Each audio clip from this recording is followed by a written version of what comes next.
الحمد لله والصلاة والسلام على رسول الله وعلى آله وصحبه أجمعين ثم أما بعد فأعوذ بالله من الشيطان الرجيم إن الذين جاءوا بالإفك عصبة منكم لا تحسبوه شرا لكم بل هو خير لكم لكل امرئ منهم ما اكتسب من الإثم والذي تولى كبره منهم له عذاب عظيم رب اشرح لي صدري ويسر لي أمري واحلل عقدة من لساني يفقهوا قولي آمين يا رب العالمين.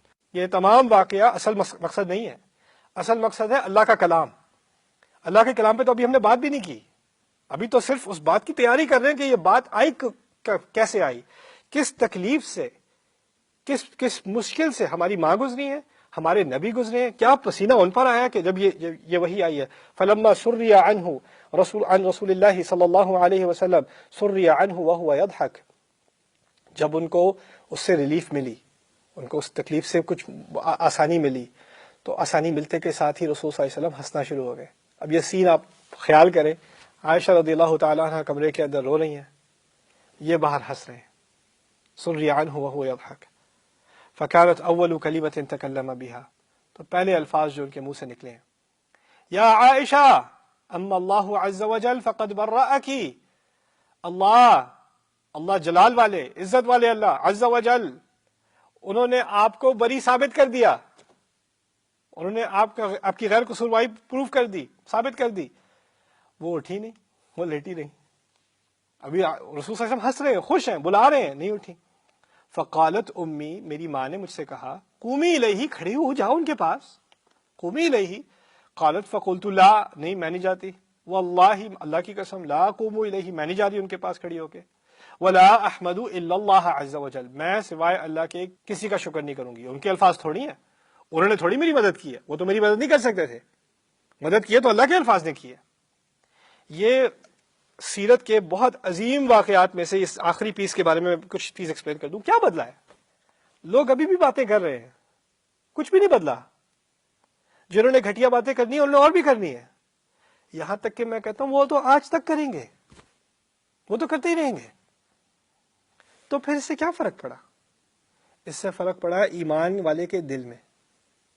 لوگ جو کہتے ہیں کہتے رہیں، جب تک آپ کے پاس اللہ تعالیٰ کے الفاظ ہیں، آپ کے پاس ریلیف ہے، آپ کے پاس عزت ہے، اللہ نے آپ کو عزت دے دی نا. باقی اور جو کہتے رہیں کہتے رہیں، ان سے آپ کو کوئی فرق نہیں پڑنا چاہیے. وَلَن تَجِدَ مِن دُونِهِ مُلْتَحَدًا، اس قرآن کے علاوہ تمہیں کہاں پناہ ملے گی. جب قرآن پر انسان کا ایمان آ جائے نا، ایک دفعہ اس کا دل ٹھک جائے اس قرآن پر، تو پھر لوگوں کے الفاظ بالکل ختم ہو جاتے ہیں اللہ کے الفاظ کے سامنے. ان کا کوئی وزن ہی نہیں رہتا. اللہ کے صرف الفاظ ہی آئے نا، کسی کو سزا نہیں ملی، کسی کو پکڑ نہیں ہوئی، وہ لوگ غائب نہیں ہوئے. عبداللہ بن ابی تو کئی سال اس کے بعد زندہ رہا ہے، اس نے کہاں مرا ہے، وہ کہاں مرا ہے. جو عفق پھیلانے والے تھے کوئی بھی سامنے نہیں آیا، 2-3 نے اعتراف کیا، ان کو کوڑے مارے گئے، بس باقی کچھ نہیں ہوا. وہ تو کہتی تھی پورا شہر اس بارے میں بات کر رہا تھا. اس کو کیسے ہینڈل کیا گیا؟ صرف اللہ تعالیٰ کے الفاظ، صرف اللہ تعالیٰ کے الفاظ. ان الفاظ کو میرے نزدیک میں نے سوچا اس رمضان کے دوران خاص ان الفاظ کا اہتمام کیا جائے. اور یہ سورہ یاسین اور سورہ رحمان دل کو ذرا ہلکا کر دیتے ہیں، دل کو ذرا نرم کر دیتے ہیں. جب دل تھوڑا نرم ہو جائے تو ان الفاظ کو سن کر دل میں پوری طرح اتار لیں، کیونکہ ان الفاظ کی بڑی ضرورت ہے، امت کو بہت ضرورت ہے. اس سے ان کی تعلیمات سے اب اتنے دور آ چکے ہیں، ان آیات کی تعلیمات سے، کہ آپ اندازہ نہیں کر سکتے. جب آپ میرے ساتھ ان آیات کا مطالعہ کریں گے تو آپ کو پتہ چلے گا کہاں یہ آیات اور کہاں ہم. اور یہ توہین ہی ہوئی نا، کیا مصیبتیں جھیل کر یہ آیات نازل ہوئی ہیں، کیا تکلیف دے کر، کس تکلیف کی قیمت دے کر ہمارے نبی علیہ الصلوۃ والسلام نے ان آیات کو ریسیو کیا اللہ تعالیٰ سے. اور ہمیں ان کی کوئی قدر ہی نہیں، ہمیں ان آیات کے بارے میں کوئی علم ہی نہیں، اور ان کی تعلیمات کی اپلیکیشن ہی نہیں. قرآن میں کئی جگہ بڑے بڑے مطالبے کیے گئے ہیں. حج کا مطالبہ کوئی چھوٹا مطالبہ نہیں ہے، خرچہ کرنا پڑتا ہے، جان لگانی پڑتی ہے.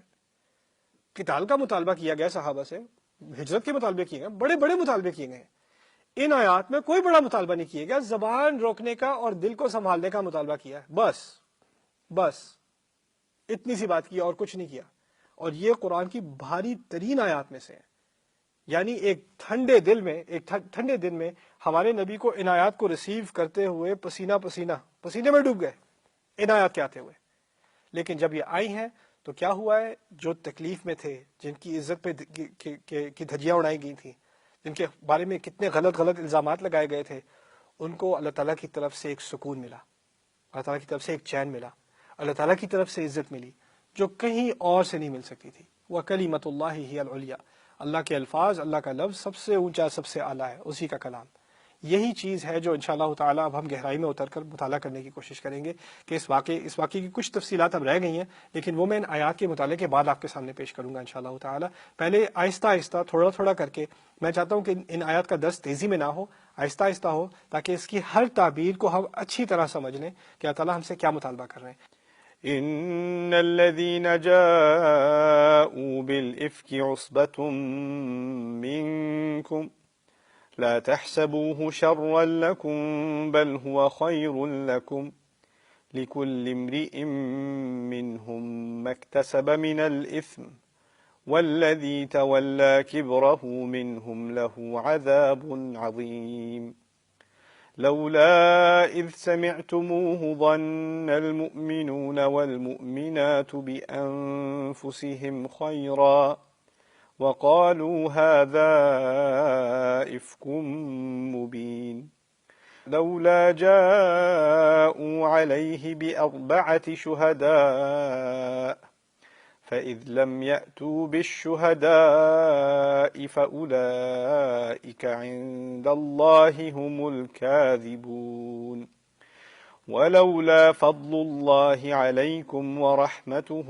في الدنيا والآخرة لمسكم فيما أفضتم فيه عذاب عظيم رب اشرح لي صدري ويسر لي أمري واحلل عقدة من لساني يفقه قولي فالحمد لله رب العالمين والصلاة والسلام على أشرف الأنبياء والمرسلين وعلى آله وصحبه ومن استنى بسنته إلى يوم الدين اللهم اجعلنا منهم ومن الذين آمنوا وعملوا الصالحات وتواصوا بالحق وتواصوا بالصبر آمين يا رب العالمين ثم ما بعد السلام علیکم ورحمۃ اللہ تعالی وبرکاتہ۔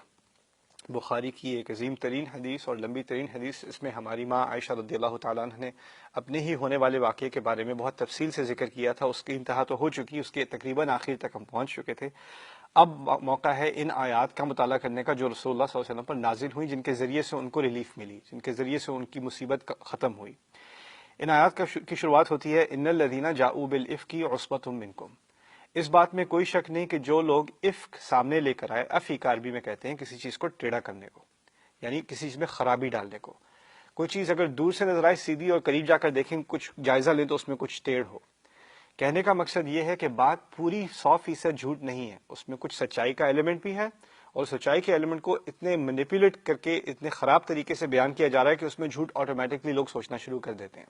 دیکھیے قصے کے بارے میں سوچیے، دور سے دیکھا تھا کہ کوئی آ رہا ہے، اب وہ تو ایک واقعہ ہے، کوئی آ رہا ہے، وہ اوپر اونٹ پر ہیں، صفوان بن المعطم السلمی ثم الذکوانی، وہ سامنے آ گئے ہیں، یہ اس میں تو کوئی شک کی گنجائش نہیں ہے۔ لیکن اس کے پیچھے اگر جس لہجے سے آپ اس بات پر تبصرہ کریں گے، جس طرح سے اس بات کی طرف اشارہ کریں گے، اس سے پھر اس ایونٹ میں ٹیڑھ آ جائے گا۔ اس سے بڑی بات نکلتی ہے کہ اصل میں میڈیا میں یا کسی بھی رپورٹنگ میں، کسی بھی قسم کی رپورٹنگ میں، چاہے آپ کے گھر میں کوئی واقعہ ہوا ہو یا نیوز کا کوئی ایونٹ ہوا ہو اور کیمرے پہ کیپچر ہوا ہو، اس کیمرے کو کیپچر کرنے سے صرف حقیقت سامنے نہیں آتی، اس پر جو تبصرہ ہو رہا ہے، جس طریقے سے تبصرہ ہو رہا ہے، وہ ساری حقیقت بدل سکتی ہے۔ لوگ اس کے بارے میں کیا سوچیں گے اور کیا نہیں سوچیں گے، سب کچھ بدل سکتا ہے۔ یعنی آپ آنکھوں دیکھی حقیقت کو بھی بالکل ٹیڑھا بنا سکتے ہیں، لوگوں کو پتہ ہی نہ چلے ہو اصل میں کیا رہا ہے۔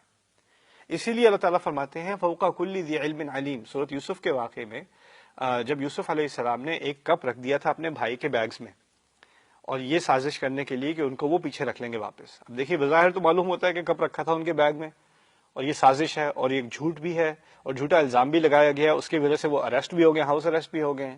بعد میں قرآن نے خود بتا دیا کہ دیکھو بظاہر تو ایسا لگتا ہے کہ یہ جرم تھا، لیکن اصل میں اپنے گھرانے کو بچا رہے تھے، اس کے پیچھے کوئی خیر تھی۔ یعنی دیکھنے میں شر تھا لیکن اس کے پیچھے کوئی خیر تھی۔ اسی طرح کبھی کبھار دیکھنے میں کوئی چیز خیر ہوتی ہے، اچھی ہوتی ہے، اس کے پیچھے کوئی شر ہوتا ہے۔ تو یہاں جو پہلی بات میں آپ کے سامنے رکھنا چاہتا تھا اس کے بارے میں، دوسری بات عصبۃ منکم۔ عصبہ کہتے ہیں عربی میں ایسے گروہ کو، ایسی جماعت کو جس میں عصبیہ ہو۔ عصبیہ کہتے ہیں کہ یہ وینز ہے نا آپ کی، یہ جب سخت ہو جائیں، یعنی ایسا گروہ جس میں سختی ہے دوسروں کی طرف۔ اسی لیے یوسف علیہ السلام کے بھائیوں نے بھی ایک اور قصے میں کہا تھا وَنَحْنُ عُصْبَةٌ، ہم تو ایک بڑی ٹف جماعت ہے، ہمارے ساتھ کون لڑائی کرے گا، ہمارے ساتھ یوسف کو آنے دے، کوئی نہیں چھڑے گا اسے، ہم تو عصبہ ہیں۔ تو انہوں نے جو لفظ استعمال کیا تھا وہ ایسا کہ دوسرے لوگ ان سے ڈرتے ہوں. کہا یوں جا رہا ہے کہ مسلمانوں کے اندر ہی عصبۃ منکم اس آیت میں جنہوں نے اس ٹیڑھی بات کو آگے پھیلایا ہے، جن لوگوں نے اس افواہ کو آگے پھیلایا ہے، وہ تمہیں میں سے ایک گروہ ہیں جو باقیوں سے بڑی نفرت کرتے ہیں اور ان سے کوئی بات کرنے سے ڈرتا ہے. کچھ لوگ ہماری سوسائٹی میں ایسے ہوتے ہیں، مسلمان سوسائٹی کے اندر ہی وہ ایسے ہوتے ہیں، آپ ان سے آنکھیں ملا کے نہیں بات کر سکتے، آپ کو ڈر کر پتہ نہیں کیا کہہ جائے گا، یہ کیسی بےزتی کر دے گا، میں اس سے دور ہی رہوں تو بہتر ہے. ایک ہوتا ہے گروپ ہماری سوسائٹی میں جو اسی طرح کا ہوتا ہے، ان سے آپ دوری نہیں تو بہتر ہے، اور ان کے قریب ہو تو خاموش رہیں یا بچ بچ کے رہیں. اور ان کے بارے میں اب کامنٹ کیا جا رہا ہے. دوسری یہاں جو باریک سی بات ہے، جاؤ عربی میں کہا جا سکتا ہے ان الذین اتوا بالافک، ان الذین جاؤ بالافک. دو مختلف اسلوب ممکن ہے عربی میں. جاء کہا جاتا ہے دور سے کوئی چیز لائی گئی ہو، یعنی جو بات کہی جا رہی ہے وہ سچائی سے بہت دور کی بات ہے. ان لوگوں نے بڑی سازش کر کے اور بڑی ایول تھاٹ کر کے اس بات کو پوری بات کو کرافٹ کیا ہے، بنایا ہے اور پھر آگے پیش کیا ہے. دوسرا یہاں پر جو الذین کا لفظ استعمال ہوا میرے نزدیک بہت اہم ہے. اس میں بلاغت میں عربی تفاسیر میں جب ہم گہرائی میں اترتے ہیں، تفاسیر ہیں رازی جیسی، زمخشری جیسی، اور ہیں ابن عاشور رحمہ اللہ، کچھ تفاسیر ایسی ہیں جس میں ایک ایک لفظ کی گہرائی میں اتر کے سوچا جاتا ہے اللہ تعالیٰ نے یہ لفظ استعمال کیوں کیا، یہ لفظ استعمال کیوں کیا، یہ یہاں پہ ایسے کیسے، اس کی کیا حکمت ہو سکتی ہے. دیکھیے عربی میں یہ بھی کہہ سکتے ہیں ان من جاؤ بالافک، یہ بھی کہہ سکتے ہیں ان الذین جاؤ بالافک. الذین ہوتا ہے خاص کسی کے لیے استعمال ہونا، وہ خاص لوگ، وہ خاص گروہ ہیں جو یہ چیز لے کر آئے ہیں سامنے، جنہوں نے اس چیز کو آگے پیش کیا. یعنی اللہ کے ہاں ان کی شناخت کوئی مسٹری نہیں ہے. لوگوں کو نہیں معلوم کس نے بات شروع کی تھی. وہ تو 50 سال بعد تعین ہوا ہے کہ وہ عبداللہ بن ابی بن سلول ہے. اگر اسی وقت پتہ چل جاتا، دیکھیے کسی ایسی عورت کو جس کا قصور نہ ہو، اس پر غلط الزام لگانے کے 80 کوڑے ہیں اسی صورت میں. شروع میں غلط الزام لگانا بہت بڑے گناہوں میں شامل ہے ہمارے دین کے، تو اس پر اس طرح کا الزام لگانا 80 کوڑے پڑتے ہیں. سوال پیدا ہوتا ہے اگر معلوم ہوتا تو عبداللہ بن ابی کو 80 کوڑے پڑے ہوتے؟ نہیں پڑے اسے. وہ کوڑوں والی بات آگے آ جائے گی. تین صحابہ کو پڑے ہیں کوڑے، 3 صحابہ کو سزا ملی ہے، اور وہ خود معلوم ایسا ہوتا ہے تمام روایات کا مطالعہ کرنے کے بعد کہ انہوں نے اپنے آپ کو والنٹیئر کیا تھا. یعنی یہ بھی نہیں کہ ان کو جا کے اریسٹ کیا گیا اور لایا گیا پھر ان کو سزا دی گئی. وہ لوگ تھے جو ان کا ایک توبہ کا جذبہ تھا اور اس کی تحت وہ آئے اور انہوں نے کہا نہیں ہمیں سزا ملنی چاہیے، اور وہ تینوں آ کر انہوں نے اپنے آپ کو پیش کر دیا. مستح بھی اس میں تھے، حسان ابن ثابت بھی تھے رضی اللہ تعالیٰ عنہ، اور حمنہ بنت جحش، یہ 3 تھے، ایک خاتون اور 2 مرد. خیر، یہ تم میں سے ایک گروہ ہی ہے، ایک جماعت ہی ہے جو تمہاری طرف بڑی سختی رکھتے ہیں. یہ بہت سخت دل قسم کے لوگ ہیں جنہوں نے ایسی گھٹیا بات کی ہے. پھر اللہ تعالیٰ نے آگے بات کہی ہے لا تحسبوہ شرا لکم. ایک لمحہ بھی مت سوچنا، یہ گمان بھی مت کرنا کہ یہ تمہارے لیے کوئی برا ہوا. لا تحسبوہ شرا لکم، تمہارے لیے کوئی برا نہیں ہوا، تمہارے لیے شر نہیں تھا. یہ کیوں کہہ دیا؟ اس سے زیادہ شر کیا ہوگا؟ پورا گھرانہ رسول کا علیہ الصلوۃ والسلام اتنی مصیبت میں، ابو بکر صدیق کی کیا حالت ہو گئی، عائشہ رضی اللہ تعالیٰ عنہ کی کیا حالت ہو گئی، پوری مسلمانوں کی کیا حالت ہو گئی، کتنی ڈپریشن میں تھے، آپس میں لڑنا شروع ہو گئے تھے. اگر آپ کو یاد ہو جب ممبر پہ رسول کھڑے ہوئے علیہ الصلوۃ والسلام، کس سائیکولوجیکل سٹیٹ میں تھے سارے. ایسے اللہ تعالیٰ کہہ رہے ہیں یہ مت سوچو کہ یہ تمہارے لیے کوئی برا تھا، بل ہوا خیر لکم، نہیں بلکہ ایسا سوچو، جان لو کہ یہ ہمیشہ کے لیے تمہارے لیے بہتر ہے. یہ لا تحسبوہ شر لکم فعلیہ، بل ہوا خیر لکم اسمیہ. اس کو اسلوب عربی میں کہا جاتا ہے، اس کو میں آسان اردو میں آپ کے لیے سمجھا دوں. ایک حصہ جو کہا ہے نا برا مت سمجھنا، اس کو انہوں نے ایک عارضی اسلوب میں استعمال کیا ہے. یعنی یہ تھوڑے عرصے کے لیے برا تھا لیکن لانگ ٹرم میں تمہارے لیے برا نہیں ہے. جب اچھائی کی بات کی ہے تو اس طرح کہا ہے کہ اسلوب میں یہ بات سمجھ آتی ہے مبتدا خبر کے ذریعے کہ یہ ہمیشہ کے لیے تمہارے لیے بہتر ہے. یعنی الزامات کا سلسلہ دنیا میں، تمہاری سوسائٹی میں، مسلمان امت میں چلتا رہے گا. لوگوں پر غلط الزام لگیں گے، لوگوں کی عزت پر حملہ ہوگا، اور جب وہ حملہ ہوگا تو تمہیں سہارا ملے گا ان آیات کے ذریعے ہمیشہ کے لیے. کسی کو ایسی تکلیف ہو رہی ہوگی، کسی کو پتہ نہیں ہوگا کہ میرے ساتھ ایسا کیوں ہو رہا ہے، میرے بارے میں ایسی باتیں کیوں کہی جا رہی ہیں، اور ایسے مرد کو یا ایسی عورت کو اپنی ماں میں کچھ کمفرٹ ملے گی کہ میری ماں کے ساتھ بھی یہ ہوا تھا، اور ان کو اللہ تعالیٰ نے ان آیات کے ذریعے تسلی دی تھی، مجھے بھی ان آیات سے تسلی ملنی ہے. تمہارے لیے جو بہتری ان میں ہوئی ہے وہ تمہیں کہیں اور نہیں ملے گی. اصل میں قرآن کے ساتھ ایک دل کا ناطہ ہونے کی ضرورت ہے. یہ صرف ایک علم کی کتاب نہیں ہے، یہ صرف احکام کی کتاب نہیں ہے، یہ صرف تجوید یا قرات کی کتاب نہیں ہے. یہ اصل میں انسان کے دل کو مضبوط کرنے، دل کو طاقت دینے کی، تقویت دینے کی کتاب ہے. اسی لیے رسول کو بھی کہا گیا علیہ الصلوۃ والسلام لِنُثَبِّتَ بِهِ فُؤَادَكَ. اللہ ترتیلا، یہ تو تمہیں دی گئی ہے تاکہ تمہارا دل ہم اس کو اور مضبوط کر دیں، اس کو آپ کو ٹف کر دیں، آپ کو وہ قوت دیں کہ آپ اپنی مصیبتوں کو جھیل سکیں۔ اگلی نشست میں بات کرتے ہیں۔ بارک اللہ لی ولکم، السلام علیکم ورحمۃ اللہ وبرکاتہ۔ السلام علیکم ورحمۃ اللہ تعالی وبرکاتہ۔ بسم اللہ والصلاۃ والسلام علی رسول اللہ وعلی آلہ وصحبہ اجمعین، ثم اما بعد۔ اسلام میں ایسا نہیں ہے کہ آپ جب دعا کریں تو مصیبتیں غائب ہو جائیں گی، ایسا نہیں ہوتا۔ ہوتا کیا ہے کہ جب آپ دعا کرتے ہیں تو آپ کو اس کی صلاحیت ملتی ہے کہ آپ مصیبتوں سے گزر سکیں۔ کوئی انسان طوفان میں ہے تو یہ دعا کرتا رہے کہ طوفان رک جائے، طوفان رک جائے، طوفان رک جائے، طوفان نہیں رکنا۔ دعا کیا ہوتی ہے؟ ربنا افرغ علینا صبرا وثبت اقدامنا وانصرنا علی القوم الکافرین، یا اللہ ہم پر صبر اڈھیل دے، ہمارے پیروں کو مضبوط کر دے، اور ہمیں دشمن سے کا سامنا کرنے کی اور اس کے خلاف مدد کر دے ہماری۔ یہ نہیں کہا دشمن کو ہمارے لیے مار دے، ہم خود ہی ہم یہاں بیٹھے ہیں، نہ نہ نہ نہ۔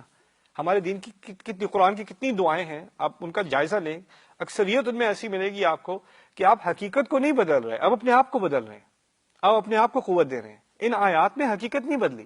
دیکھیے جو لوگ باتیں کر رہے تھے وہ کرتے رہے، وہ تو نہیں رکے، یہاں تک کہ ان کو تو کوڑے بھی نہیں پڑے، وہ تو چلتے رہے، جو انہوں نے کام کرنا تھا کیا انہوں نے۔ لیکن اس سے کیا ہوا ہے؟ مسلمان کے دل بدل گئے، مسلمان کے دل کو حوصلہ مل گیا۔ یہاں عائشہ رضی اللہ تعالیٰ کو عزت مل گئی اللہ کے کلام سے، باقی لوگ جو کہتے ہیں وہ کہتے ہیں، کیا فرق پڑتا ہے؟ تو یہ ایک نقطۂ نظر ہونا چاہیے، ایٹیٹیوڈ ہونی چاہیے مسلمان کا قرآن کی طرف۔ جب اللہ نے کہہ دیا تمہارے لیے بہتر ہے تو یہ بہتر ہے۔ یہ ایک ایمان کا بہت بڑا امتحان ہے، میں آپ کو بتا دوں، اس امتحان سے کوئی انسان پاس ہو جائے تو واقعی ایمان ہے اس کا۔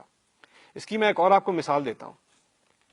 صلح حدیبیہ کے موقع پر رسول اللہ صلی اللہ علیہ وسلم نے جب کانٹریکٹ پہ دستخط کیے ہیں تو اس میں کئی ایسی چیزیں تھیں جس سے مسلمان بہت غصے میں تھے، بہت زیادہ غصے میں تھے۔ دیکھیے ابھی احزاب کے موقع پر تقریباً پوری مسلمان امت ختم ہونے کو آ گئی تھی، فوجیں ہر طرف سے آ رہی تھیں، ہم سے کئی گنا زیادہ بڑی، صرف ایک خندق جو ہے وہ ڈچ بنایا ہوا تھا ہم نے، اس کی وجہ سے بچ بچاؤ ہو گیا، ورنہ بلغت القلوب الحناجر، قرآن خود کہتا ہے تمہارے دل تو یہاں گردنوں میں پھنسے ہوئے تھے، اذ زاغت الابصار، آنکھیں تمہاری پھٹی ایسی کھلی ہوئی تھی، وہ بلغت القلوب الحناجر وتظنون باللہ الظنون، تم ہر طرح کے خیال کر رہے تھے اپنے رب کے بارے میں۔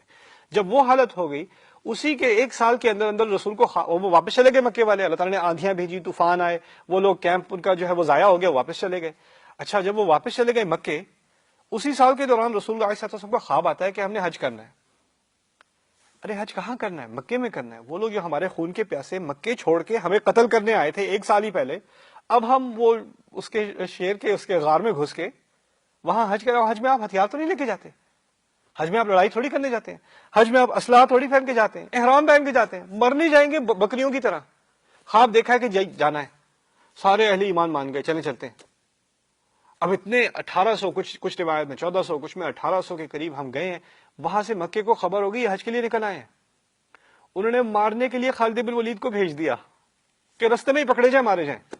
ان کو کیا، کیونکہ اگر ایک دفعہ وہ حرم میں پہنچ گئے تو پروٹیکٹڈ ہے، کیونکہ حرم میں تو حملہ نہیں کر سکتے، ان کا اپنا ایک قانون ہے، رستے میں ہی مار دو بہتر ہے، اور یہ آسان ہے کیونکہ ان کے تو سارے احرام میں ہیں ابھی، تو یہ تو اسلحہ بھی ان کے پاس ٹھیک سے نہیں ہوگا۔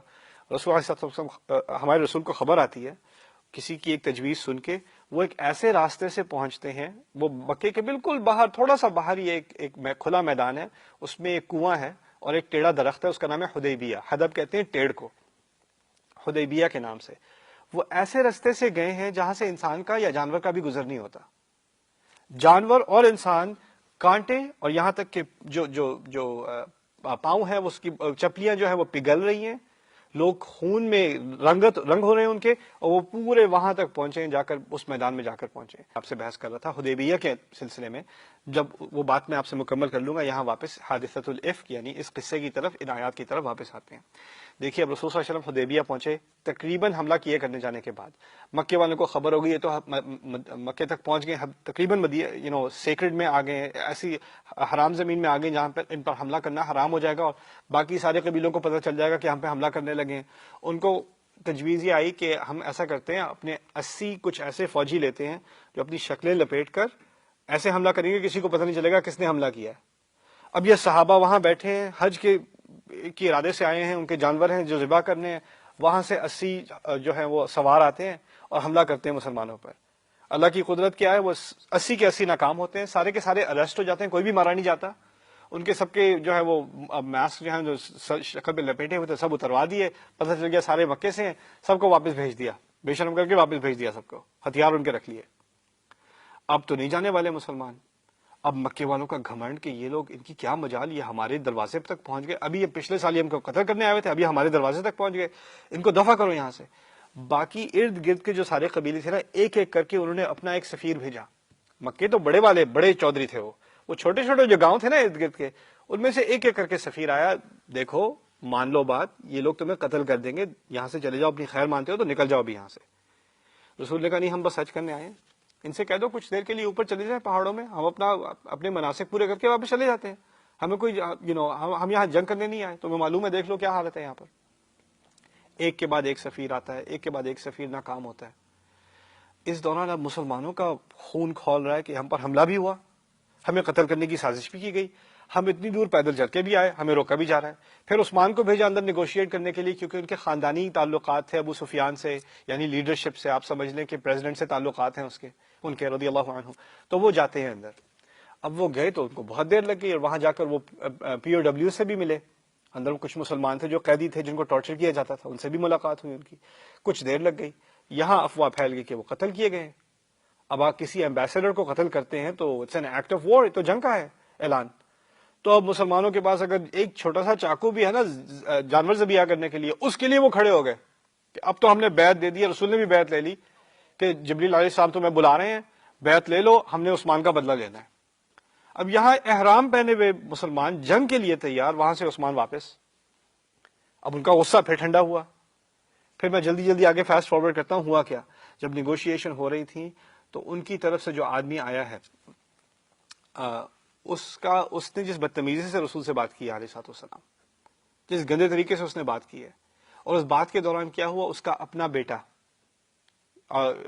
ابو جندل مسلمان ہو گیا تھا بدر کے دوران، بلکہ بدر میں وہ دوسری طرف تھا، باپ دوسری طرف تھا، اور باپ بڑا لیڈر تھا قریش کا، باپ پکڑا گیا فوج میں، یعنی وہ پرزنر آف وار بن گیا اپنے بیٹے کا، اور بیٹا جو سیکیورٹی گارڈ ہوتا ہے نا، آپ کا ایک پرزنر کا ایک سیل ہوتا ہے، اس میں ایک سیکیورٹی گارڈ ہوتا ہے، سیکیورٹی گارڈ اس کا اپنا بیٹا، اور وہ رسی کو باندھے رکھے، یہ حالت تھی اس کی۔ بعد میں ابو جندل جو ہیں وہ دوسرے بھائی جو ہیں وہ پکڑے گئے، ایک عبداللہ تھے، دوسرے ابو جندل تھے، دوسرے بھائی پکڑے گئے وہاں مکے میں، وہ بھی مسلمان ہو گئے۔ ان کو تو جا کے لپیٹ زنجیروں میں ڈال کے، بیسمنٹ میں ڈال کے، مار کے، کاٹ کے 2-3 سال وہ اس طرح پڑے رہے جیل کے اندر۔ جب ابو جندل کو خبر ملی مسلمان نیگوشیٹ کر رہے ہیں، تو انہوں نے کہا اگر کبھی بھاگنے کا کوئی موقع تھا تو آج ہے۔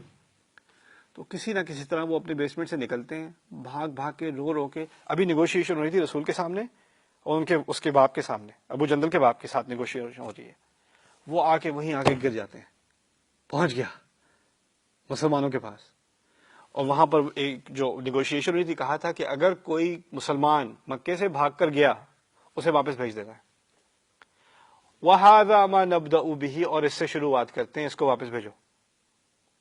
اب زنجیروں میں وہ پڑے ہوئے، خون میں لپٹے ہوئے، باقی سارے صحابہ ان کو دیکھ کر ان کو تسلی دینے آئے، اور وہ کہہ رہے ہیں کہ بھیجو واپس۔ رسول نے کہا دیکھو اس کو تحفے کے طور پہ دے دو، آئندہ والے جو بھی آئیں گے ان کو لے لینا، لیکن اس کی انا کا مسئلہ تھا، اس کا اپنا بیٹا تھا، نہیں دیتا میں، یہاں تک کہ ان کی گردن سے ایسے پکڑا انہیں، ابو جندل کی گردن سے، میں اس کو ساتھ لے کے جا رہا ہوں، ورنہ چھوڑو، کوئی نیگوشیشن نہیں، دفع کرو۔ اب اس کے بعد رسول نے بار بار منتیں، کبھی رسول نے منتیں نہیں مانگی، بار بار مانگا ہے ابو جندل کے بارے میں، نہیں دیا اس نے، رسول نے ہاں کر دی، لے جاؤ۔ اب سب کچھ سائن کر دیا، چلے گئے واپس، ایک جو اس کی کلاس تھی نا کانٹریکٹ کی، وہ ساری مسلمانوں کے خلاف تھی۔ واپس جا رہے ہیں تو سب نے، عمر بن الخطاب نے آواز اونچی کی، السنا علی الحق، کیا ہم سچائی پر قائم نہیں ہیں؟ ہم کیوں ناخذ الدنیہ فی دیننا، ہم ہاتھ نیچے رکھ کے اپنا دین پکڑیں گے؟ ہم عزت والے لوگ ہیں، اللہ تعالیٰ نے ہمیں عزت دی ہے، یہ کیسے ہو سکتا ہے؟ الستا رسول اللہ، کیا آپ اللہ کے رسول نہیں ہیں؟ اس طرح کی بات عمر بن الخطاب نے کی رضی اللہ تعالیٰ عنہ۔ سارے صحابہ خاموش ہیں۔ پھر رسول صلی اللہ علیہ وسلم نے احرام اتارنے کی انسٹرکشن دی، چلو بھائی سب احرام اتارو، سر منڈواؤ، کیونکہ اب حج تو نہیں کر سکے۔ اور مزید آپ اندازہ کریں اس زخم پہ اور نمک چھڑکنے والی بات ہے، جو جانور ذبح ہونے تھے نا، ان کا سارا گوشت جانا ہے مکے ان لوگوں کی طرف، انہوں نے کھانا ہے۔ دیکھو ذرا، ابھی ہم بقرعید کرتے ہیں نا، اب بقرعید بھی جو آپ گوشت کھا رہے ہوتے ہیں، یاد کرنا پہلی دفعہ جو جانور ذبح ہوئے تھے نا تاکہ ہم ایک دن حج کر سکیں، وہ جانور ہمارے دشمنوں نے کھایا تھا. کس تکلیف سے ہمارے صحابہ گزرے ہیں. عمر رضی اللہ تعالیٰ عنہ بہت غصے میں، انہوں نے ایسی ایسی بات کی، رسول خاموش. وہ کہتے ہیں میں اللہ کا نبی اور اللہ جانتا ہے، میرا اللہ گواہ ہے. اب ہم واپس جا رہے ہیں ڈپریشن میں، سارے مسلمان ڈپریشن میں. حج خواب دیکھا تھا، انہوں نے کہا تھا کہ انہوں نے کہا، رسول نے کہہ دیا میں نے کب کہا تھا اس سال؟ اگر اس سال نہیں کہا تھا تو اس سال آئے کیوں؟ سوال تو پیدا ہوتا ہے. اب سارے ڈپریشن میں واپس جا رہے ہیں. عمر رضی اللہ تعالیٰ عنہ کو تھوڑا احساس ہوا، اپنا گھوڑا آگے لے کر آتے ہیں رسول کے پاس. یا رسول اللہ کچھ بات کر لوں. رسول صلی اللہ علیہ وسلم اوپر اٹھ کے بھی نہیں دیکھتے، پھر گھوڑا پیچھے کر لیتے ہیں، ایسے گاڑی سلو ڈاؤن کر لو، پھر ایکسیلریٹ کر کے دوبارہ آگے لے کے آتے ہیں، کچھ بات کر لوں یا رسول اللہ. ان کی طرف دیکھ بھی نہیں رہے. 3 دفعہ کیا، 4تھی دفعہ کہتے ہیں میری ماں کو خبر دے دو، میں تو مر گیا، میں تو برباد ہو گیا، عمر کا تو اب جنازہ ہی ہو جائے. اب اس ڈپریشن میں تھے کہ کسی نے بلایا کہ رسول بلا رہے ہیں آپ کو. اب وہ جاتے ہیں رسول صلی اللہ علیہ وسلم کے پاس، آگے دوبارہ اپنا گھوڑا کہتے ہیں خشیتو ان نزل فیہا قرآن، مجھے تو ڈر تھا میرے بارے میں قرآن نازل ہو گیا، کوئی آیات آ گئی ہیں میری پکڑ میں کہ میں نے جو گستاخی کی ہے. آگے پہنچتے ہیں تو کہتے ہیں رسول صلی اللہ علیہ وسلم کی شکل پر ایسی روشنی تھی جس سے سورج بھی نہ مقابلہ کر سکے، جس سے ساری دنیا روشن ہو جائے، اتنے خوش لگ رہے تھے. اس معاملے میں کیا خوشی ہو گئی بھائی. آتے ہیں، میں پاس آیا ہوں، پورے سورۃ الفتح میں نازل ہوئی تھی، 4 صفوں کی صورت ہے، پوری کی پوری صورت. اور اس کے شروع میں کیا ہے، انا فتحنا لک فتحا مبینا، ہم نے آپ کو واضح فتح دے دی. اللہ تعالیٰ نے کہا ہے بے شک ہم نے آپ کو آپ کی خاطر واضح فتح دے دی. انہوں نے پوری 4 صفحے کی صورت سنی. عمر رضی اللہ تعالیٰ عنہ نے، ان کا دماغ پہلی آیت میں ہی گھوم رہا ہے. وہ کہتے ہیں افتح ہوا، یہ کیسی فتح ہے؟ یہ فتح تھی؟ یہ جو ابھی ہوا ہے یہ فتح تھی؟ رسول صلی اللہ علیہ وسلم کہتے ہیں نعم، ہاں یہی فتح تھی. پھر ایک ہی انہی الفاظ کے دوران کیا کہتے ہیں عمر، پھر تو میں بہت ہی اپنے آپ کو خوشگوار سمجھتا ہوں، پھر تو ہمیں خوش ہونا چاہیے. پورے قبیلے کا، پوری امت کا موڈ بدل گیا آیات کی وجہ سے. آپ اندازہ کیجئے کوئی پولیٹیکل اینالسٹ ہوتا، کوئی کیمرہ مین ہوتا، کوئی جرنلسٹ ہوتا، وہ دیکھتا کچھ بھی نہیں بدلا یار، نہیں کر سکے حج، جانور وہ لوگ جا کے کھا گئے، ابو جندل واپس جا کے ٹارچر ہو رہے ہیں، ساری کلاسز ان کی نہیں مانی گئی، ناکام ہو کے واپس جا رہے ہیں. صرف ایک چیز بدلی ہے، اللہ کے الفاظ آئے اور کچھ نہیں بدلا. اور ان لوگوں کے لیے اللہ کے الفاظ ایسے تھے کہ اب اتنی اداس ہونے والی صورتحال ان کے لیے خوشی کا سبب بن گئی اللہ کے الفاظ کی وجہ سے. اللہ نے کہا فتح تو فتح ہی ہوگی، ہمیں سمجھ آتی ہے نہ ہے، اس سے کیا فرق پڑتا ہے. اتنے برے حادثے سے ہم سارے گزرے 1 مہینہ اس قصے میں جس کے بارے میں آپ سے ذکر کر رہا ہوں. اللہ تعالیٰ نے بس اپنے الفاظ میں کہہ دیا نہیں اس میں کیا برائی ہے، یہ تو تمہارے لیے بہتر ہے. ختم. اب یہ آیات اترتی ہیں اور آپ دیکھیے رسول کا کیا موڈ ہے، وہ سری عنہ وہو یضحک، ان پر سے ان آیات کا سکتہ اترتا ہے اور وہ ہنس رہے ہیں، ان کو تو خوشی ہے. جب اللہ نے کہہ دیا تمہارے لیے بہتر ہے تو بہتر ہے، خوشی مان لو. یہ ہے اصل ایمان. اپنی صورتحال ارد گرد سے آپ اپنے آپ کو اتنا الگ کر لیں کہ اللہ کے الفاظ ایک ایسی گلاسز ہیں، ایسی لینز ہے جس کے ذریعے آپ کی حقیقت کا ویو بدل جائے، کسی اور کو نظر ہی نہیں آتا جو آپ کو نظر آ رہا ہے. اگلی نشست میں بات کرتے ہیں. بارک اللہ لی ولکم. السلام علیکم ورحمۃ اللہ وبرکاتہ. السلام علیکم ورحمۃ اللہ تعالی وبرکاتہ. بسم اللہ والصلاۃ والسلام علی رسول اللہ وعلی آلہ وصحبہ اجمعین، ثم اما بعد. کیا عظیم شے ہے قرآن. یہاں پر جو کہا ہے نا بل ہوا خیر لکم، اس کے بعد ہمیں کچھ تسلیاں دی جا رہی ہیں، مسلمانوں کو کچھ تسلیاں دی جا رہی ہیں. پہلی بات یہاں سمجھ لیجئے کہ 2 گروہ ہیں. میں نے پہلے بھی ذکر کیا تھا، اب دوبارہ آپ کو یاد کرا رہا ہوں کیونکہ ان آیات میں اس کو یاد کرنا بہت ضروری ہے. ایک گروہ ہے جو جماعت ہے جس میں نفرت ہے، جو ان چیزوں کو پھیلانا چاہتی ہے، جو سازش کرنا چاہتی ہے، جو نقصان دینا چاہتی ہے، جس کی اپنی انا ہے، اس کا اپنا ایک ایجنڈا ہے، وہ ہے عصبۃ منکم. لیکن پھر ایک اور مزید گروہ ہے جو بس احتیاط نہیں کرتا، اس کو احساس نہیں ہوتا کہ وہ افواہ کو آگے مزید پھیلا رہے ہیں. اصل میں اکثریت ان آیات کی ان بے احتیاط لوگوں کے لیے ہیں، ان ایول لوگوں کے لیے نہیں ہے. وہ تو ہمیں پتہ ہے جو ہیں وہ ہیں، وہ تو اللہ ان کو جانتا ہے. باقیوں کے لیے ہدایت کیا ہے؟ اصل میں انہوں نے تو چنگاری لگائی تھی، آگ پھیلائی ہے بے احتیاط لوگوں نے، اور ان کو احساس بھی نہیں کہ وہ آگ پھیلا رہے ہیں. یہاں کہا کہ دیکھیے کسی بھی افواہ میں ہوتا ہی ہے کہ اگر آپ کے بارے میں کسی نے کوئی بری بات کہی، آپ کو سننے میں آ گئی، آپ کسی عید گیدرنگ میں بیٹھے ہوئے تھے یا افطار کھانے بیٹھے تھے، کسی نے آپ سے کہہ دیا پتہ ہے آپ کے بارے میں سنا تھا، کچھ لوگ کہہ رہے تھے کہ ایسے ایسے فلانا فلانا. آپ کو فوراً برا لگے گا، آپ کہیں گے آپ کو کس نے بتایا؟ یہ کہاں سنا آپ نے؟ فوراً احساس ہوتا ہے میں خود اپنی پرسنل انویسٹیگیشن کروں، کون یہ بکواس کر رہا ہے میرے بارے میں؟ نہیں آپ بتائیں کہاں سنا؟ نہیں میں کچھ کہہ نہیں سکتا۔ نہیں بتائیں آپ۔ وہ لطیف صاحب تھے۔ اچھا میں ذرا پوچھتا ہوں۔ لطیف صاحب پوچھا نہیں میں تھوڑی کہا تھا، وہ ایک اور صاحب تھے، ایک اور تھے۔ نہیں پتہ نہیں کون، مجھے یاد نہیں، دعوت میں کوئی بیٹھے ہوئے تھے ویسے ہی کہہ رہے تھے۔ آپ جتنا بھی انویسٹیگیشن کرنے کی کوشش کر لیں، کس نے کس سے کہا، کس نے کس کو واٹس ایپ میسج بھیجا، کس نے کس کو وائس میل بھیجی، کس نے کس کی فیس بک پوسٹ پہ ڈالا، کس نے کس کے ساتھ پرسنلی کو بات کی، کس نے فون پہ بات کی، آپ اس کو ٹریک نہیں کر سکتے۔ آپ جتنا بھی انویسٹیگیشن کر لیں، اگر آپ کے بارے میں باتیں کی جا رہی ہیں، کس بیڈ روم میں باتیں ہو رہی ہیں، کس لیونگ روم میں باتیں ہو رہی ہیں، کس آفس میں باتیں ہو رہی ہیں، کس گاڑی میں باتیں ہو رہی ہیں، آپ نہیں کنٹرول کر سکتے۔ لیکن ایک ڈپریشن سی ہو جاتی ہے انسان کو، ایک obsession بن جاتی ہے، کون کہہ رہا ہے، کیا کہہ رہا ہے، کون کہہ رہا ہے، کیا کہہ رہا ہے۔ اللہ نے یہ تمام obsession آپ کے سر سے اتار دی۔ کیسے اتاری؟ لِكُلِّ امْرِئٍ مِّنْهُمْ مَا اكْتَسَبَ مِنَ الْإِثْمِ، ان میں سے ہر ایک فرد، ان میں سے ہر ایک انسان جس نے جو کچھ بھی اپنے حصے میں گناہ کیا ہے، اس کے لیے اسی کے حساب سے اس کو ملنے والا ہے۔ یعنی اللہ جانتا ہے کس نے بڑی بڑی نمک مرچیں بڑھا کر اضافہ کر کے مسالہ ڈال کے کہانی سنائی، کس نے صرف ہاں میں ہاں ملائی، کس نے صرف کہا سنا ہے یہ کچھ ہوا ہے، پتہ نہیں سچ ہے کہ نہیں، کسی نے تو اتنی سی بات کی ہوگی نا، وہ بھی گناہ ہے خیر، لیکن وہ کم درجے میں گناہ ہے۔ کسی اور نے تو مجھے سارے ہی کہہ رہے ہیں سچ ہی ہوگا، دیکھو ذرا، ان لوگوں کا کچھ مزید گناہ ہے۔ آپ کو نہیں پتا کس کے والیوم زیادہ تھے، کس کے والیوم کم تھے، کس کے الفاظ زیادہ تھے، کس کے الفاظ کم تھے، کس نے 50 لوگوں سے بات کی، کسی نے 2 لوگوں سے بات کی۔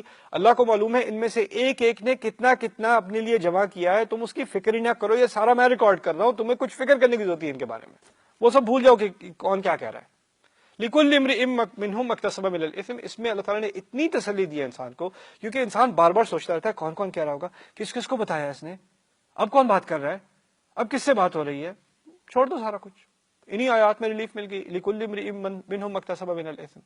پھر خیال آتا ہے یہ شروع کس نے کیا، اور پھر ہمیں ہمیشہ ہمارے دماغ میں ہوتا ہے اسی نے کیا ہوگا، مجھے پتا ہے یہ ہوگا، یہ اصل میں مجھے لگتا ہے یہ عبداللہ ہی ہوگا، یا کوئی اور کہے نہیں مجھے پتا ہے یہ جو ہے نا یہ کریم ہے، کریم کو میں جانتا ہوں یہ ایسا ہی انسان ہے، اسی نے کیا ہوگا، مجھ سے خاص اس کو چڑے اس نے کیا ہے۔ کوئی اور کہ یہ زینب جو ہے نا مجھے پتا تھا یہ ایسا ہی کرے گی، پتا ہے نہیں لیکن دماغ میں ہوتا ہے کہ اسی نے کیا ہوگا، اسی نے کیا ہوگا، اسی نے کیا ہوگا۔ دیکھیے اب آپ اسی جرم کا ارتکاب کر رہے ہیں جو آپ کے خلاف ہوا ہے، آپ کو بھی علم نہیں ہے، آپ بھی اب آگے سے، جس طرح ہماری ماں عائشہ رضی اللہ تعالی عنہ کی ماں نے خود، والدہ نے خود کیا کہا تھا، یہ تو تمہاری دوسری جو بیویاں ہیں نا رسول کی، انہوں نے کیا ہوگا، یہی ہوتا ہے۔ دیکھو ان کو بھی ایک گمان ہوا، وہ غصے میں ان کا گمان آگے آ گیا۔ لوگوں سے پوچھو یہ ویسے کیا خیال ہے کس نے شروع کیا تھا، مجھے پتا ہے کس نے کیا، میں بتاتا ہوں، آپ کی بہن کہہ دے گی، وائف کہہ دے گی مجھے پتا ہے اچھی طرح کس نے کیا تھا۔ کیسے پتا ہے نا، بس کہہ دیا پتا ہے۔ اب آپ اونچی آواز میں کہہ دیں پتا ہے تو اس کا مطلب یہ نہیں ہے کہ پتا ہے، اس سے کوئی فرق نہیں پڑتا۔ شروع کرنے والا کون ہے؟ اللہ نے خود بتا دیا، والذی تولی کبرہ منہم، ان میں سے جس نے اس کا سب سے بڑا حصہ اپنے ذمہ لیا، جس نے یہ بات شروع کی، جو اس کا سب سے زیادہ ذمہ دار ہے، لہو عذاب عظیم، اس کے لیے تو بہت عظیم عذاب ہے۔ یعنی باقیوں کا حصہ ہے، لیکن جس نے بات شروع کی ہے اس کے لیے بہت عظیم عذاب ہے۔ یہاں پر بات مکمل کرتے ہیں۔ بارک اللہ لی ولکم فی القرآن الحکیم ونفعنی وإیاکم بالآیات والذکر الحکیم۔ والذی تولی کبرہ منہم، اس آخری جو تعبیر میں اللہ تعالیٰ نے کہا ہے نا جس نے زیادہ ذمہ داری اپنے ذمہ لی ہے اس کے لیے بہت عظیم عذاب ہے، اس میں ایک بات کا میں اضافہ کر دوں، تولی کبرہ میں ایک کہتے ہیں عربی میں تنوع کہتے ہیں، ایک ہی تعبیر میں دو الفاظ، دو طرح کی بات کہہ دی جاتی ہے۔ یہاں پر تولی کبرہ کے ایک اور معنی بھی ہو سکتے ہیں، اور وہ کیا ہے کہ اس نے اپنی انا کو دوست بنا لیا۔ تولی کے معنی دوست بنانے کے بھی ہوتے ہیں، کبر کے معنی انا بھی ہوتی ہے، یعنی ان میں سے جس نے اپنی انا کو اپنا دوست بنایا اس کے لیے تو بہت بڑا عذاب ہے۔ یہاں اس بات کی طرف اشارہ ہے کہ جو لوگ دوسروں کے بارے میں اس قسم کی باتیں کرتے ہیں نا، وہ اپنے بارے میں بہت انسیکیور ہوتے ہیں، اپنے بارے میں ان کو کوئی اچھی بات کی سیکیورٹی نہیں ہوتی، اپنی بڑائی وہ صرف اسی میں دیکھ سکتے ہیں کہ کسی اور کو نیچا کر دیں۔ دیکھیے کچھ ہمارے دین کی کیا شان ہے، ہمارا دین نہ ہندوؤں کے پیچھے جاتا ہے، نہ عیسائیوں کے پیچھے جاتا ہے، نہ اور دینوں کے بارے میں جو تنقید ہے وہ تنقید کرتا ہے، لیکن اسے ابسیس نہیں ہے۔ اصل بات ہے ہمارے دین کی اپنی دلائل کیا ہے۔ ریڈیو پہ دن رات قرآن پہ بات ہو رہی ہوتی ہے، دن رات رسول اللہ پہ بات ہو رہی ہوتی ہے، انہیں پتا ہے اپنے دین میں کیا بات کریں گے وہ، اسی سے شاید ہمارا کچھ اچھا لگنے لگے۔ کچھ لوگوں کے دل میں یہی کیڑا ہوتا ہے، یہی کینسر ہوتا ہے، وہ کیا ہوتا ہے کہ اپنی عزت تو کوئی ہے نہیں، اپنا کوئی اچھا کام کرنے کا تو ہے نہیں، اب صرف اپنی بڑائی اسی میں ہے کہ کسی اور کو نیچا کرتے رہو. اور یہ مرض اتنا پھیلا ہوا ہے ہماری سوسائٹی میں کہ ہمارے ہاں تو ایک کلچر سا بن گیا ہے کہ گھر کے بڑوں کا تو کام ہے چھوٹوں کو اور چھوٹا کرنا، آفس میں کسی اور کو نچلا دکھانا، آپ نے کچھ کیا ہو نہ کیا ہو کسی اور کو نچلا دکھانا. کوئی کام میں آگے نکل رہا ہو تو ایسی بھڑاس ہوتی ہے کہ یہ تو مجھے برا دکھا رہا ہے، یہ 8 گھنٹے پورے کام کرتا ہے، میں بیٹھا رہتا ہوں بریک میں، اس کی وجہ سے مجھ سے زیادہ توقعات بڑھ جائیں گی، کمپیئر لوگ کرنا شروع کر دیں گے، اس کو میں الٹا سیدھا کہنا شروع کر دوں. ایک جیلسی سی آ جاتی ہے. اس نے آپ کا کوئی برا نہیں کیا لیکن بس اس کو آگے آتا نہیں دیکھ سکتے آپ. کسی نے، ایک عرب مفکر تھے، انہوں نے مجھ سے ایک بڑی عظیم بات کی تھی. انہوں نے کہا تھا کہ مغرب کی جو کامیابی ہے نا، وہ یہ ہے کہ یہاں کے لوگ جب ناکام ہوتے ہیں تو لوگ ان کو بار بار سپورٹ کرتے رہتے ہیں، انکریج کرتے رہتے ہیں یہاں تک کہ وہ دوبارہ کامیاب نہ ہو جائے. کوئی ایتھلیٹ ہے، کوئی سائنٹسٹ ہے، وہ ایکسپیریمنٹ کر رہا ہے، اس کے ایکسپیریمنٹ فیل ہو رہے ہیں، اس کو فنڈ کرتے رہتے ہیں جب تک وہ کامیاب نہ ہو جائے. ہماری سوسائٹی کا کیا مرض ہے، ہمارے ہاں جو لوگ کامیاب ہوتے ہیں نا، ہم اس پہ حملہ کرتے رہتے ہیں جب تک وہ ناکام نہ ہو جائے. ایک دفعہ ناکام ہو گئے پھر ہم آرام سے بیٹھ جائیں، چلو باقی اب ہمارے لیول پہ سارے آگے، اب ٹھنڈ پڑ گئی. کسی کو آگے آتا دیکھ لو ایسی جلن ہوتی ہے، یا کسی انڈسٹری میں ہو، یا گھر خاندان کی بات ہو، بھائیوں کی آپس میں بات ہو جاتی ہے اس طرح کی، فیملیز کی بات ہو جاتی ہے اس طرح کی. کسی بچی کی شادی ہو رہی ہے، ہماری کی ایسی کیوں نہیں ہوئی؟ اب اس کی فیملی کے بارے میں کیڑے نکالنا، بچی کے بارے میں کیڑے نکالنا، رشتے کو خراب کرنے کی کوشش کرنا. دیکھو ذرا. اور یہاں تک کہ یہ مرض اتنا پھیلا ہوا ہے اب تو دین کے سلسلے میں بھی کوئی عالم آگے نکل رہا ہے، کوئی دائی آگے نکل رہا ہے، کوئی ادارہ آگے نکل رہا ہے، کوئی چینل آگے نکل رہا ہے. یہ کیوں آگے نکل رہا ہے بھائی؟ اس کے خلاف کچھ کارروائی ہونی چاہیے، کوئی کنٹروورسی ان کے بارے میں ہونی چاہیے. ہر طرف سے ہمیں بس کسی کو آگے آتے دیکھنا، ہمیں بس اپنی انا کی ایک دوستی بن گئی ہے. اور یہ اصل جڑ ہے اس طرح کی سازشوں کی جو لوگ کرتے ہیں، ان کا اصل مرض یہ ہے. تو یہ تولا کبرہ میں دونوں باتیں ہیں. اس نے سب سے زیادہ ذمہ داری بھی لی، اور اس کی اصل وجہ کیا تھی؟ اس کو اپنی انا ہے، اپنی انسیکیورٹی ہے. رسول صلی اللہ علیہ وسلم کو سارے اب مان رہے ہیں، سب ان کی لیڈرشپ میں آ گئے. عبداللہ ابن ابی کو اب کو پوچھتا بھی نہیں ہے، وہ بیچارہ گورنر بننے والا تھا، اب اس کو پوچھتا بھی نہیں ہے. اب وہ اپنی لیجیٹیمیسی تو دکھا نہیں سکتا، اپنے کریڈینشل تو اس کے ہیں نہیں کوئی. کیا مقابلہ کرے گا رسول صلی اللہ علیہ وسلم کے کردار سے؟ کیا مقابلہ کرے گا ان کی لیڈرشپ سے؟ بس یہی کہ اب ان کو گرانے کا ہی ہو سکتا ہے اب تو، اور کیا کر سکتے ہیں اب. تو اسی لیے والذی تولی کبرہ منہم لہ عذاب عظیم. عظیم کے معنی بھی سمجھ لیجیے. عظیم اردو میں کہتے ہیں بڑی شے کو، عربی میں عظام سے نکلا ہے، ہڈی، سخت ہڈی کو کہتے ہیں. یعنی اس میں بڑا ہونا اور سخت ہونا دونوں کے معنی ہیں. تو یہ ترجمہ اس طرح ہوگا، اس کے لیے ایک سخت اور بڑا عظیم، بہت بڑا عذاب ہے. اگلی نشست میں بات کرتے ہیں. بارک اللہ لی ولکم. السلام علیکم ورحمۃ اللہ وبرکاتہ.